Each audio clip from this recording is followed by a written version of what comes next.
Well, hi there, everybody. Welcome to the Disneyland Beat, where our toes tap to a Disneyland drum. And we always whistle while we work. Well, today we're going to do something completely different. We're going to do an unscripted take. There's so much new information coming out with this crazy news cycle, and we're trying to adapt and find ways to get that information to you as quickly as possible. So everybody, like, subscribe. And stick around.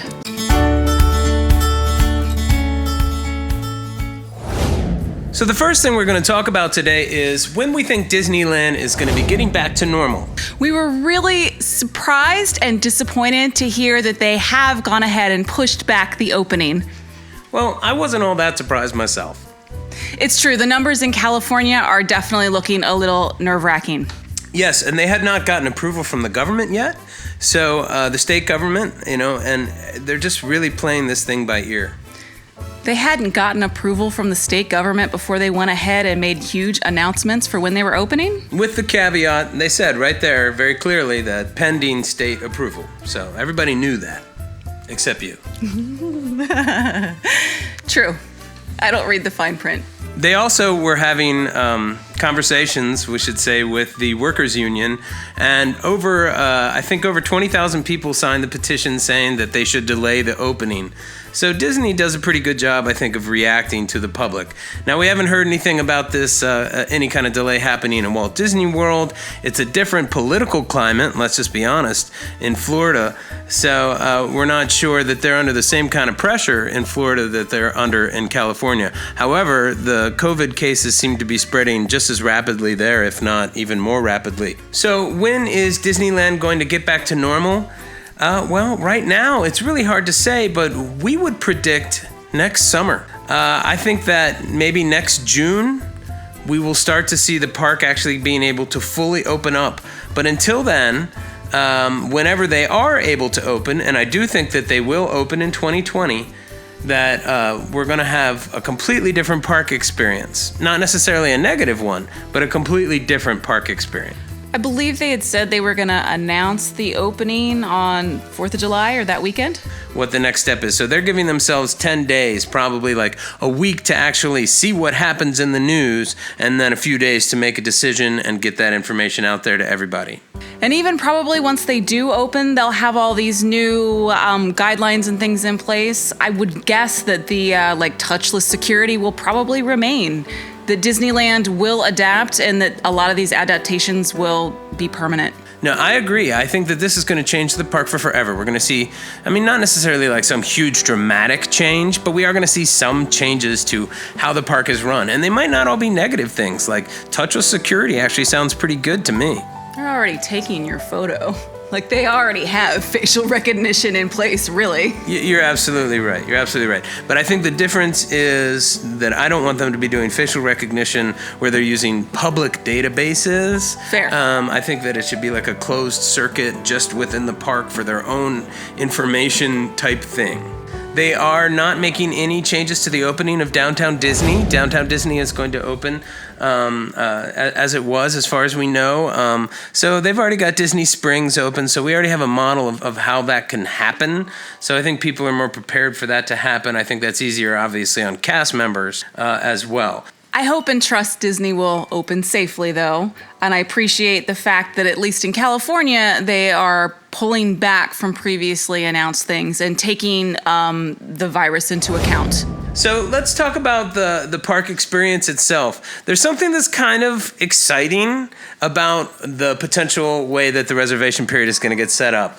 So in Walt Disney World, they're talking about, we're going to completely do away with Fast Pass. We're going to completely do no boarding passes to get on to Rise of the Resistance. No way to reserve or buy your way to the front of the line. So it would just be standby lines. So that's like going back to like pre-1990s for Disneyland. So that's actually really kind of exciting for me. I would imagine with reduced capacity that the lines wouldn't be too terribly long. And that hopefully if you're checking your app, you can still see the wait times and gauge your trip accordingly. Well, I don't even know that it's all going to be incorporated into the app, that it is something that you can, I mean, I guess you can check the wait time still on the app, probably.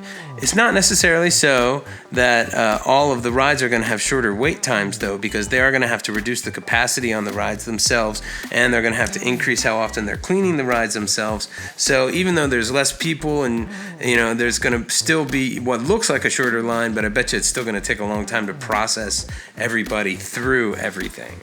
You're right. Everyone's going to be split up into their own different groups, and they're going to have to maintain social distancing standards. You're right. Let's talk about some of the stuff that's been canceled. We know that Star Wars Night isn't happening, and we know that Mickey's Not So Scary Halloween Party is not happening in Walt Disney World, and we can assume that Oogie Boogie's Bash is going to be canceled as well. They are still, the Christmas and holiday stuff has not actually been canceled yet. So that might still be happening, but it seems very, very unlikely to us, and it's probably more like 2021 where we start to see some of that stuff start to happen again. But we'll see how things go in the fall, essentially. They're really keeping things as flexible as they possibly can, and you can't blame them for that. Dr. Fauci is cautiously optimistic that we're going to get a vaccine by early 2021. So here's hoping for that. And then we'll have to, again, get everybody vaccinated and make sure that we've got the capability to get that out to the population. And then, again, ideally, like you said earlier, hopefully by summer 2021, things will start to completely open up again in a safe way. So let's talk about annual passes here for a little bit.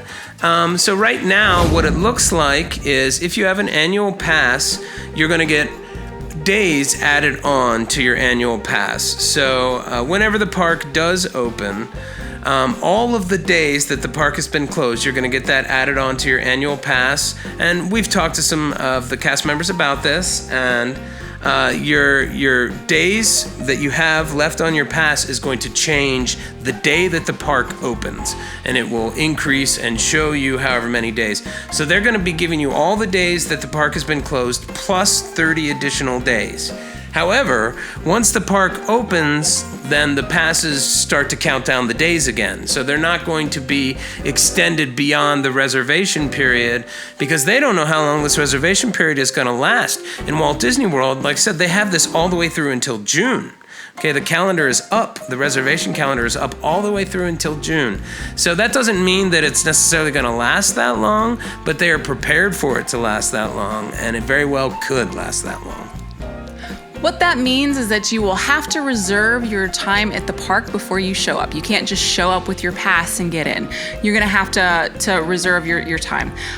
Walt Disney World has limiting reservations to 3 days.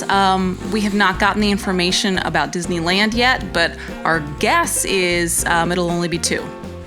Yeah, it'll probably just be 2 days, 2 reservations that you can hold at once.